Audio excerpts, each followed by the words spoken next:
After the Kepler-7 incident, everything changed. Not loudly, not dramatically, not the way wars change things. It changed quietly. The way the universe changes when a truth everyone suspected finally gets spoken. Humans were not weak.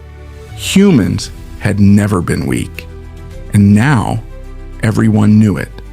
For 2 years, the galaxy was unusually peaceful. Border disputes resolved faster. Trade agreements signed within weeks. Species on the edge of conflict quietly stepped back. Nobody talked about why. Nobody needed to. 417 ships, no weapons fired. 4 minutes and 11 seconds. But memories fade, and there is always someone who thinks they are the exception. His name was High Commander Velcor of the Serathi Dominion. The Serathi were new to the Galactic Council, only 8 years as members. Young, ambitious, deeply convinced of their own superiority. 4 homeworlds, 3,000 warships, technology 2 generations ahead of the galactic average. They had never lost a war, not once, in 400 years. Velcor studied the Kepler-7 incident carefully, very carefully, and he reached a different conclusion than everyone else. The humans got lucky, he told his admirals. The Krath were unprepared, surprised. If Mothka had simply opened fire, he let that thought hang in the air. The humans have not fought a real war in over a century. They have forgotten what it feels like. Power without the will to use it is nothing. He looked around the room, and humans do not have the will. The first move was subtle. A Serathi trade vessel began operating in human-controlled space near the Proxima colony. Nothing aggressive, just present, testing boundaries. The humans noticed immediately.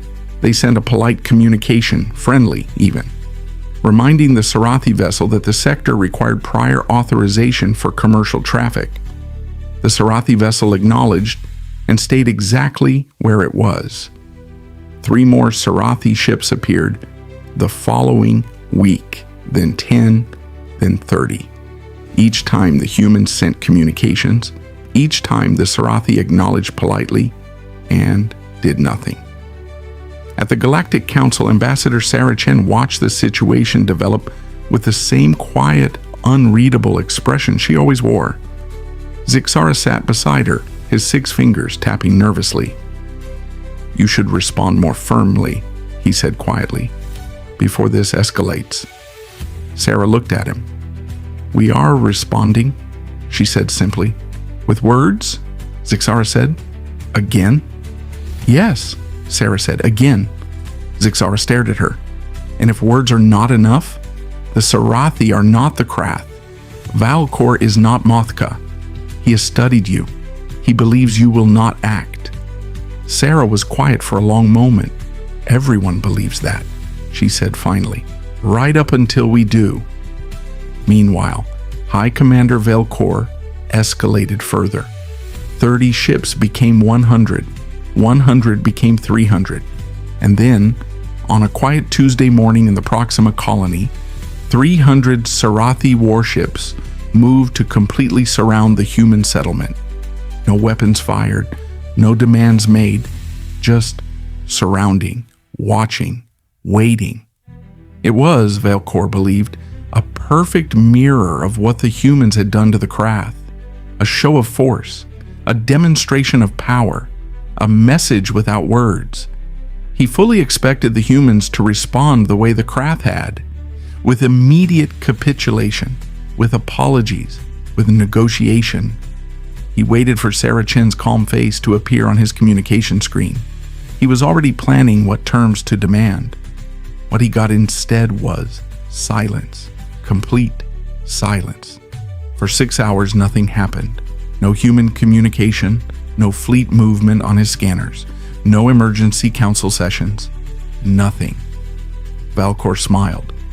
"You see," he told his admirals, "they are paralyzed. They do not know how to respond to a direct challenge. all their reputation built on one incident with an unprepared enemy. His scanner officer said nothing. She was staring at her screen. "Sir," she said quietly, "I am reading anomalies." "What kind of anomalies?" "Gravitational readings, multiple points, across the entire sector." Valcor frowned. "Ships dropping out of faster than light travel?" "No, sir," she said. Her voice had gone very still. "The readings are too large for ships." What appeared around the Serathi fleet was not what anyone expected. Not warships, not fighters, not the 417 vessel formation that had become legend after Kepler 7. What appeared were stations. 12 orbital defense platforms, each one the size of a small moon, dropping silently into position around the entire Proxima system. They had been there all along, Valcor realized with a cold shock. Cloaked, waiting, already in position before his fleet had even arrived. The humans had known he was coming, they had known, and they had let him come anyway. And then the ships appeared. Not 417 this time, 2,144 vessels, every class, every size.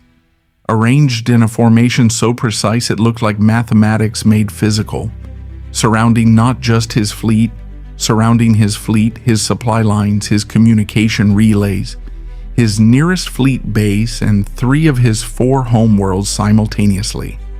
Valcor could not speak. His admirals could not speak. The scanner officer who had first noticed the anomalies was completely still, staring at readings that made no tactical sense. The humans should not have had this many ships. The intelligence reports had been clear. The estimates had been carefully calculated. Every single estimate had been wrong. And then the communication channel opened. Sarah Chen looked exactly the same as she always did. Calm, quiet, dark eyes giving nothing away, gray streaks in her black hair, no armor, no weapons visible. She looked, Valcor thought, with a distant part of his mind that was still functioning, like someone who had done this before. Many times before, someone for whom this was not a crisis or a confrontation, just a Tuesday. "Hi, Commander Valcor," she said. Her voice was exactly as soft as it always was. "I want to be honest with you, because I think you deserve honesty." She paused. "We have been watching you since your first vessel entered our space. We read your intelligence assessments. We know what conclusions you reached about us, and we understand why you reached them." Another pause. "You were not wrong to study us. You were not wrong to question our reputation. Skepticism is healthy. Testing assumptions is wise." Her eyes were very steady. "But I need you to understand something now. Something that I hope you will carry with you for the rest of your life, however long that may be. We are not the Krath. We did not react slowly because we were afraid or unprepared. We waited 6 hours because we wanted to give you every possible opportunity to reconsider. We wanted to be absolutely certain that you understood what was happening before we responded." She leaned forward very slightly. "This is us responding." The silence that followed lasted a long time. When Valcor finally found his voice, it came out smaller than he intended. "What are your terms?" Sarah Chen was quiet for a moment. "Full withdrawal from human space within 24 hours. A formal acknowledgement that the Proxima sector is sovereign human territory. And one more thing." "What?" Valcor asked. "Go home," she said simply.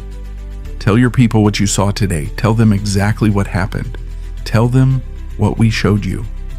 She paused one final time. "Because the next commander who decides to test us will not get 6 hours." The Serathi fleet began withdrawing within minutes.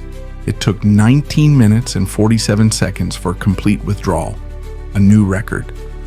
At the Galactic Council, Zixara sat very still for a long time after the reports came in. Then he turned to the empty seat where Sarah Chen usually sat. She had not come to the council chambers today. She had been busy. "How long?" he asked one of the human staff members quietly. How long had those platforms been cloaked there? The staff member considered the question carefully. "The Proxima platforms?" she said. "Those specific ones?" She thought for a moment. "About 60 years, I think." Zixara stared at her. "We built them during the Cold War period," she explained pleasantly.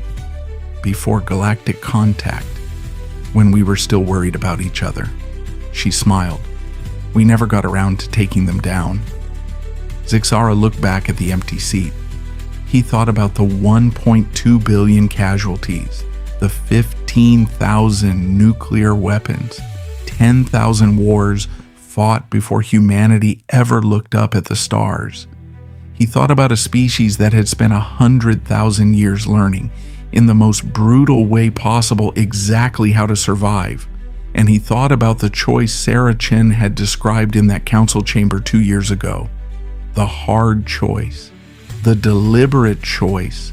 We chose to be better, not because they had forgotten what they were, but because they remembered. Every single day, they remembered. What happens when the Galactic Council itself begins to fear humanity? Part 3 is coming.